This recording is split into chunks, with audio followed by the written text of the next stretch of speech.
Hi, this is John with the Wingman 115 channel at SHOT Show 2016. I have the distinct honor and pleasure. I've tracked him down, Mr. Mykel Hawke. Howdy, brother. Hey, how you doing?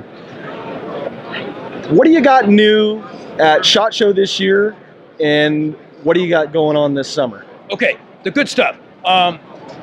We had 3 iterations of Hawke stuff. Right. We started off with one company, then we went with another, and now we're with Green, and we got our own brand.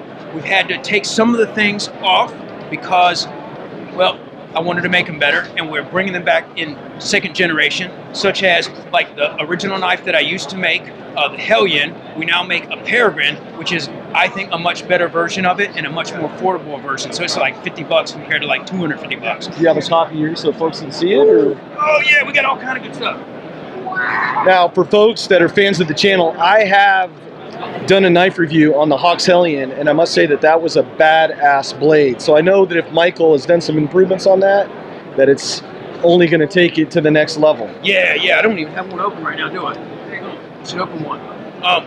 But anyway, the cool thing about the new knife is you got the same belly cut and everything, which was very distinct. Right. Okay. But what's neat about it is we got these 3 different anchor points, so you can make a proper spear. And survival cordage is always at a premium, so you can use minimum cordage to make a really strong spear and do some real proper hunting with it. Right. As well as having all the other normal features that you have with the original Hellion. So this is a great, cool, super cool knife. Great little sheath that comes with it. We got 2 colors because some guys are like all into the deserty, the deserty sort of a thing. So, so we got 2 of those. So that's neat. We're excited about that. But new stuff, okay?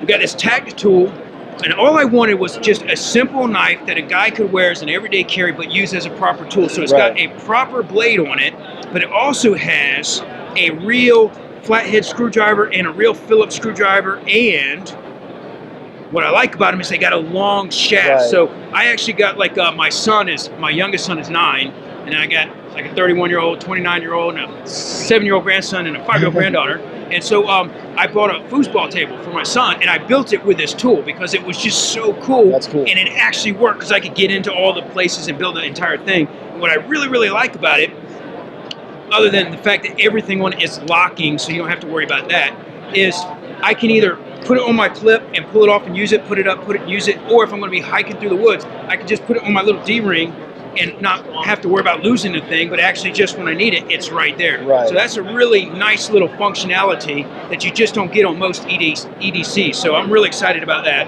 Then the other cool thing is we got the Hawke Shetty. Yes, which we have seen on a couple other channels like Zombie Go Broom went crazy town with this thing. Oh, yeah. We got to show that boy how to chop off a zombie head, though. It's definitely not backhand because you lose the grip like that. You definitely got to come in and do some proper cleaving. So, but what's cool is the second generation, we had to improve the handle because if you use this for a few days, the first generation you get a little rub spot there. Now, that's a little bit smaller, so it's really, really comfortable for using either way that you prefer. So we had to come up with a new sheath. And so the new sheath that I like is this. Now you can just sling this bad boy over and go out zombie killing, whatever you got. So we're really excited because this thing's coming out, I think they say in another month we'll have these. So we're very excited about the new sheaths. And then we're all sold out of our hats, which is a very cool,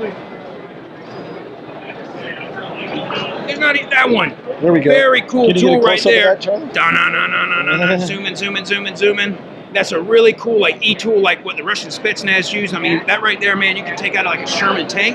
But we wanted something that was a little more multi-purpose, so we came up with this thing, the Apocalypse Shovel.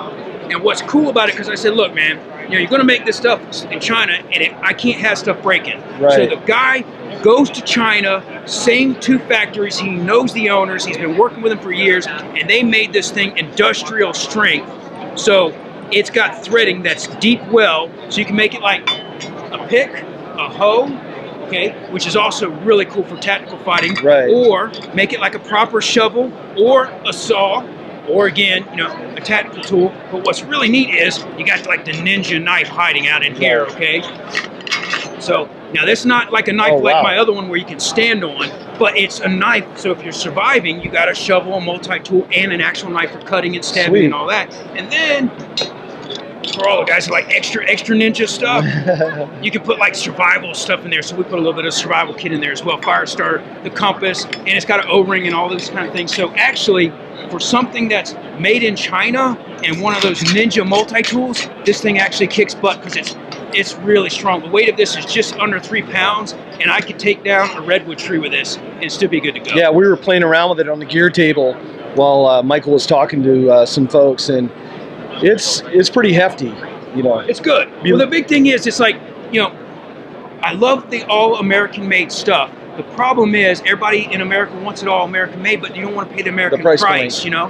And so it's like, how do you make something that, okay, you know, for 40 bucks you can buy and you're not afraid to use it. You're not afraid to lose it, you know? And so guys buy these $300 knives and they wear them and like, I got a $300 knife, it's cool, it's shiny, and they never use it because they're afraid they're gonna break it and cry. So all my stuff is real, it's practical, it's real affordable, and it's real strong. And that's why I'm real excited. Like this thing here, man, I use this all around the world, and it's just the best tool ever. I got guys come up to me and tell me that I clear out whole forest up in the North Canada, you know, because we're gonna take over Canada one of these days. No, I'm kidding, Canadians. Sorry, we love you guys. We love you up there. Too cold. We don't want it. But no, this is all great stuff. So that's what I got going on. That's cool. Anything lined up for this summer that you have going on? Any sort of classes? Any sort of? I know sometimes you do some shooting stuff, or. Well, no. Look, guys. I was like a Special Forces medic, Special Forces commo guy, Special Forces intel guy, languages, and then the officer thing. I got lots of brothers that are great shooters, so I let my shooting brothers do the shooting. And what I do is, for the people who want to learn shooting and survival, I teach the survival, the wilderness first aid, and that kind of thing. So I work with my brothers. Speaking of that, and I'm not going to be like fanboy poser boy when I say this, but he has 2 badass survival books out. Oh yeah. That I've read both of them, and if you want to learn like first aid, this is the guy right here in his book. It's like that thick. Yeah. Right? The Green Beret Survival Manual. Yeah. And the thing about the book, okay, is it's a good reference, and it reads like I speak. Right. Okay? And so it's just like when I teach a class. Once you've read that big fat book, you can put it away because you'll remember it all because it's so easy. Now, I've been teaching medicine to doctors for years. I got like a video online. I work with my good brothers from Direct Action Resource Center, and we teach doctors to work in war zones and in remote areas and mass disasters. And so from that, a new book is out. It's not for regular folks. It's more like medical specialists, but because it's like a $100 book. But I actually wrote the chapter on safety, security, and survival for doctors and healthcare workers working in these disasters. Because there's a whole different thing, like what do you do with the bodies? Or when you amputate bits and pieces, how do you get rid of those? How do you clean the sheets when you don't have like a hospital cleaning facilities? And so that's what we teach those guys. So the medical part of the survival book, that by itself is really cool. And then I wrote this whole chapter on like urban warfare, all the different types of combat, you know, whether it's a coup, whether it's a revolution, and then on top of that, the whole nuclear, biological, chemical part is in that book that nobody gets because as a medical service officer, and believe it or not, we're the proponent in the Army for dealing with the chemical fallout because the NBC guys, they're off actually dealing with the NBC stuff, not how to deal with the aftermath for the medical. Correct. So it's a really good book. If you get it, it's great. And then I got a skinny version that's got like a water-resistant paper. Yeah, it was like an abridged version that is also an awesome resource to learn. You can never learn enough about preparedness, especially like it hit home for us in SoCal recently with all the rains that we just had, with flash flooding, mudslides, things like that. The time to learn this stuff isn't during the actual event. It's the time to learn it is now, you know, way ahead of time. Yes. Mykel, it's been a pleasure having you on the channel. Thank you so much. I appreciate your time. This is John and Mykel Hawke from SHOT Show 2016. Thank you folks for watching. We'll see you on the next video.